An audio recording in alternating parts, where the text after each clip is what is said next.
Good morning बच्चों।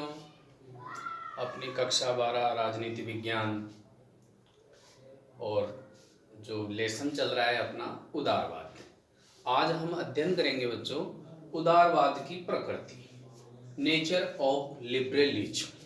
अब उदारवाद की प्रकृति के बारे में अपन समझेंगे तो उदारवाद की जो प्रकृति है वो इसके उदय और विकास से जुड़ी हुई है। यानी इसकी प्रकृति को हम किससे समझेंगे? उदारवाद के उदय एवं विकास से।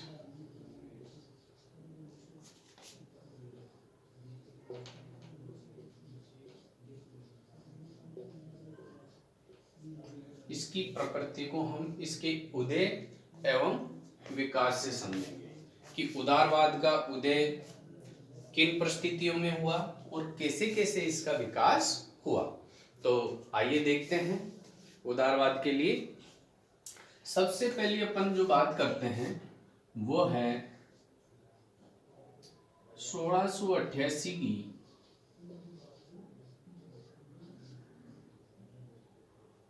इंग्लैंड की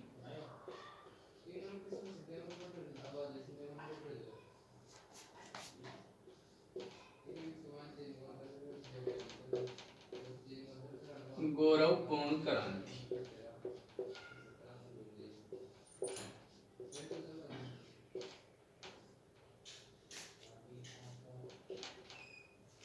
सोलह सौ अट्ठासी की इंग्लैंड की गौरवपूर्ण क्रांति या समग्र क्रांति हम जिसे कह सकते हैं। तो इसमें क्या हुआ कि इसने राज्य की जो दैवीय जो संस्था थी या दैवीय जो अधिकार थे, राज्य की जो दैवीय निरंकुशता थी उसको तो छोड़ दिए और मानव जो संस्थाएं हैं उनको महत्व दिया। तो दैवीय संस्था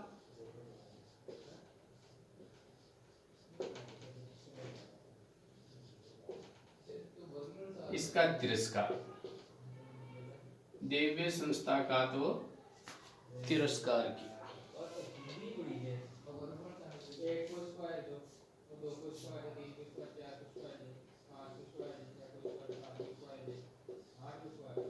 एवं मानवीय संस्था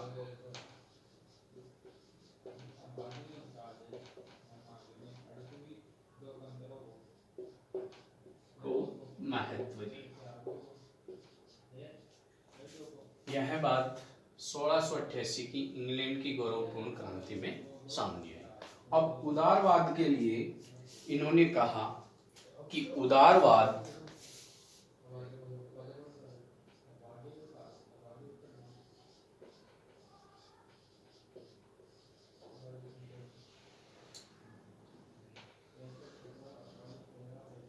व्यक्ति से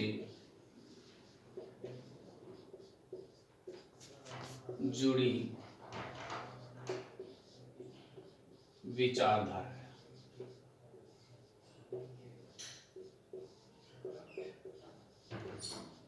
तो इस क्रांति का यह सारांश निकल के सामने आया। अब जो दूसरी बात करते हैं अपन वो है 1789 की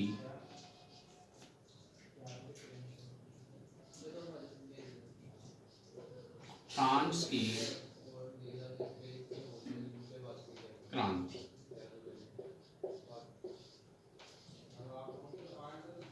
अब 1789 की जो फ्रांस की क्रांति है इसने पश्चिमी जो जगत है उसको स्वतंत्रता, समानता और बंधुत्व का विचार दिया। स्वतंत्रता, समानता और बंधुत्व।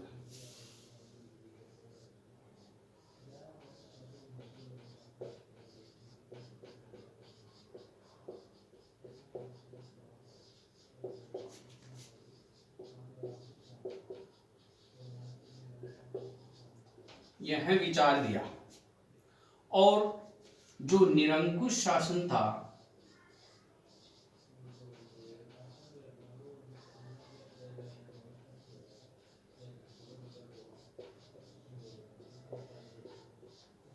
परित्याग किया।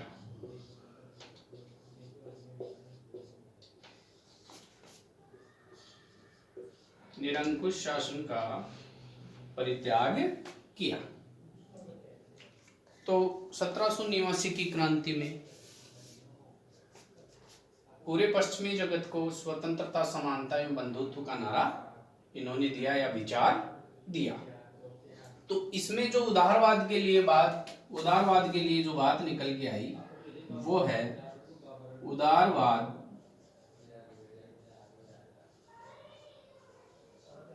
स्वतंत्रता से जुड़ी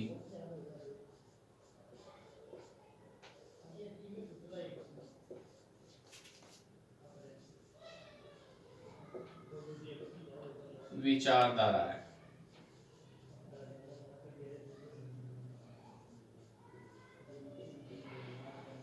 यह बात इसमें आई। अब आगे अपन बात करते हैं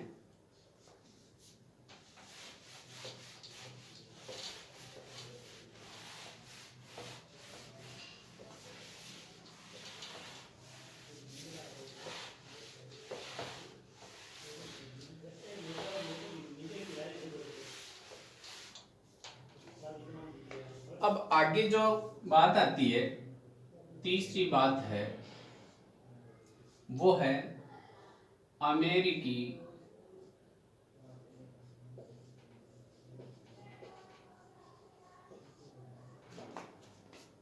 स्वतंत्रता संग्राम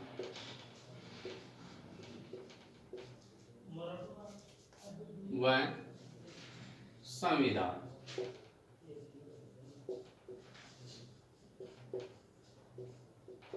इसमें उदारवाद से संबंधित क्या विचारधारा है?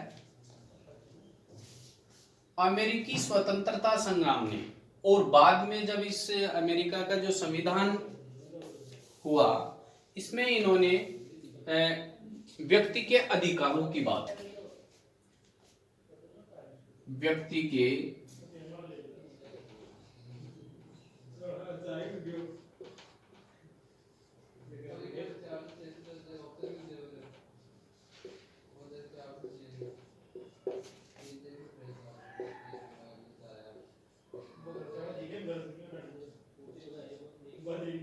व्यक्ति के अधिकारों को महत्व दिया। तो यह बात सामने आई। और उदारवाद को इसको क्या देन है? तो यहां पे बात आ जाएगी कि उदारवाद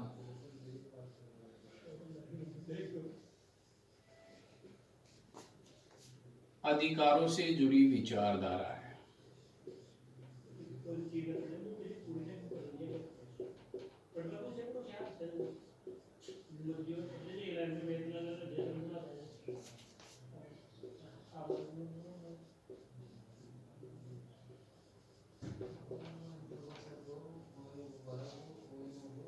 उदारवाद अधिकारों से जुड़ी विचारधारा है। तो तीनों जो क्रांतियां हुई, 1688 की इंग्लैंड की या अंग्रेजी क्रांति जिसे हम बोलते हैं, 1789 की फ्रांस की क्रांति, और ये अमेरिकी स्वतंत्रता संग्राम जो है इसकी बात है, 1776 की बात है ये। तो इस प्रकार उदारवाद से संबंधित विचार सामने आए। और एक विचार और निकल के आया था कि उदारवाद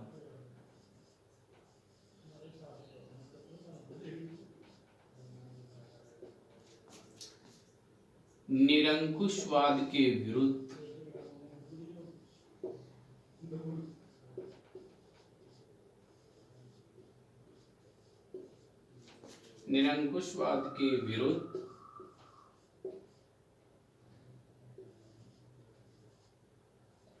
संविधानवाद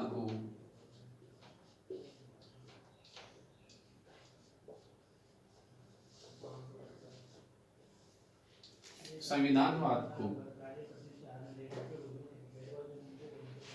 महत्व देता है।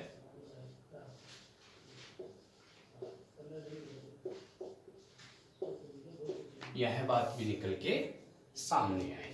तो इस प्रकार जैसे जैसे इसका उदय और विकास होता गया, इसमें नई नई बातें सामने आती चली गई। तो इसकी प्रकृति, उदारवाद की प्रकृति किससे जान रहे हम? इसके उदय और विकास के चरणों से। उदारवाद की प्रकृति इसके उदय एवं विकास के चरणों से हम जान रहे हैं। अब इसके बाद में क्या होता है कि मॉन्टेस्क्यू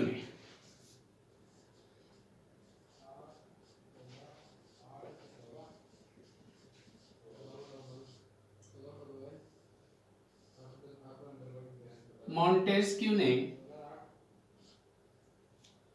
जो शक्ति पृथक्करण सिद्धांत का प्रतिपादक है, इसने जो शक्तियां हैं उनके कार्यों को अलग अलग संस्थाओं में बांटा। शक्तियों को, जो राज्य के कार्य थे, उनको अलग अलग संस्थाओं में बांट दिया और सिद्धांत दिया, शक्ति पृथक्करण का सिद्धांत इसने दिया।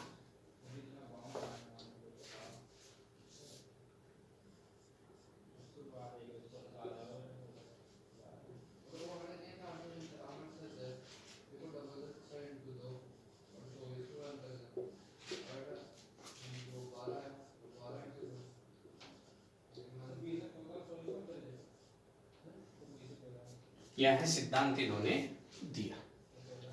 अब आगे अपन बात करते हैं,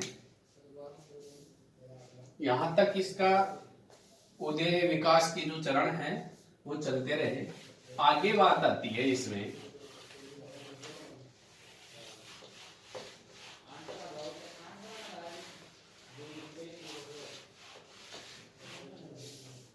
उदारवाद में राज्य की सीमित शक्ति की बात करता है।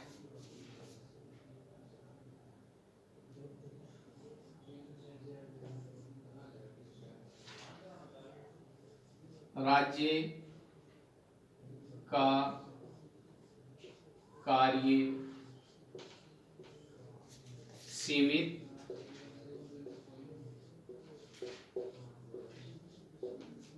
तथा शक्ति भी सीमित।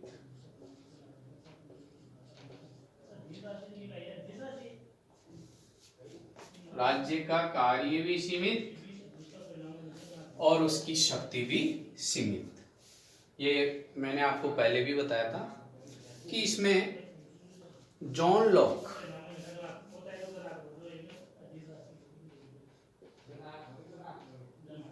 जो उदारवाद का जन्मदाता माना जाता है,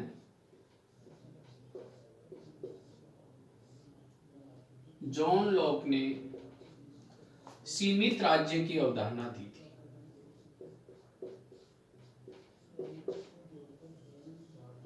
या हम कह सकते हैं सीमित शासन।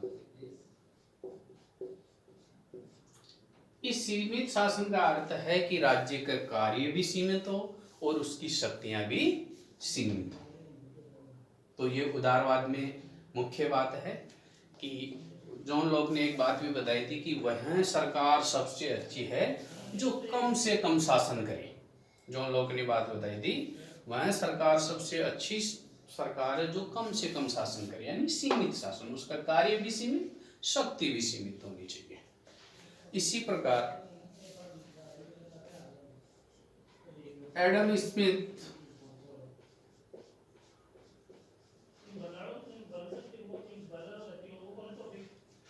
वैन बेंथम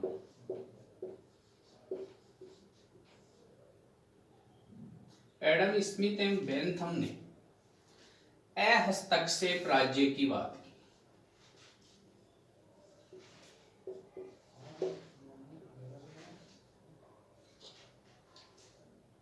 अहस्तक्षेप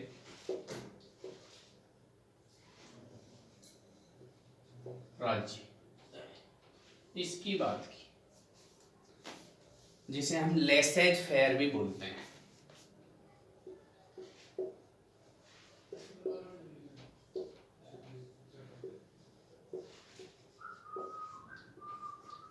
अहस्तक्षेप राज्य की बात करते हैं। इस अहस्तक्षेप राज्य का मतलब होता है कि राज्य को व्यक्ति के कार्यों में हस्तक्षेप नहीं करना चाहिए, व्यक्ति को बिल्कुल खुला छोड़ देना चाहिए। अहस्तक्षेप राज्य, राज्य को व्यक्ति के कार्यों में हस्तक्षेप नहीं करना चाहिए। यह बात एडम स्मिथ एवं बेंथम ने बताई।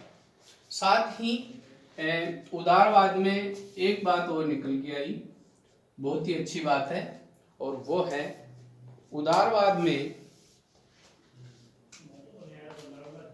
राज्य को आवश्यक माना जाता है, लेकिन साथ ही कहते हैं कि यह एक अनिवार्य बुराई है।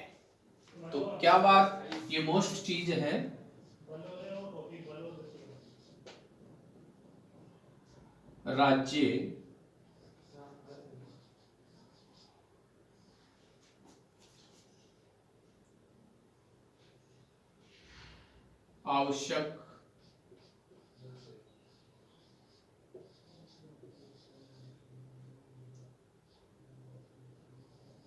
राज्य आवश्यक है तथा यह एक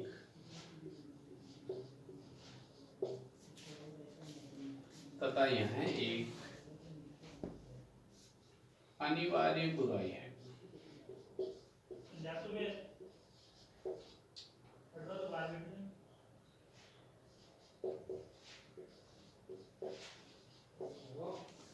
यह एक अनिवार्य बुराई है।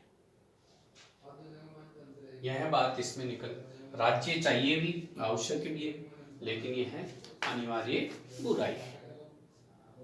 तो इसका मतलब है हस्तक्षेप राज्य, राज्य को व्यक्ति के कार्यों में हस्तक्षेप नहीं करना चाहिए। दूसरी बात है पुनर्जागरण में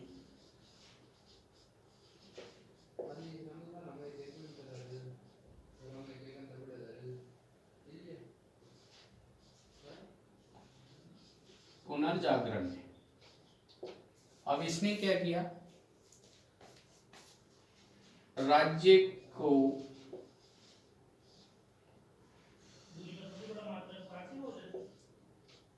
देवीकृत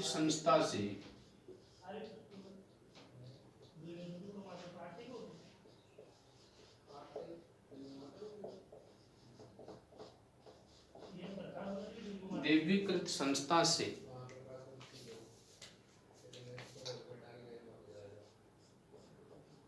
मानवकृत संस्था बनाया। यह बात निकल के आई कि पुनर्जागरण जो है उससे राज्य को पहले देवीकृत संस्था मानते थे, तो इन्होंने बताया कि राज्य देवीकृत संस्था नहीं, मानवकृत संस्था है। तो इस प्रकार इसका जो उदय हुआ वो कई क्रांतियों की देन है, और साथ साथ में इसका विकास होता गया। जो फ्रांस की क्रांति 1688 की, इंग्लैंड की गौरवपूर्ण क्रांति, सबने अपनी अपनी बातें की। फ्रांस की क्रांति में भी इसने बताया कि निरंकुशवाद को त्यागा और जो मध्ययुगीन व्यवस्था थी उसको समाप्त किया। इस प्रकार उदारवाद की प्रकृति यह है। आज इतना ही। जय हिंद, जय भारत। फिर मिलेंगे अगली क्लास में।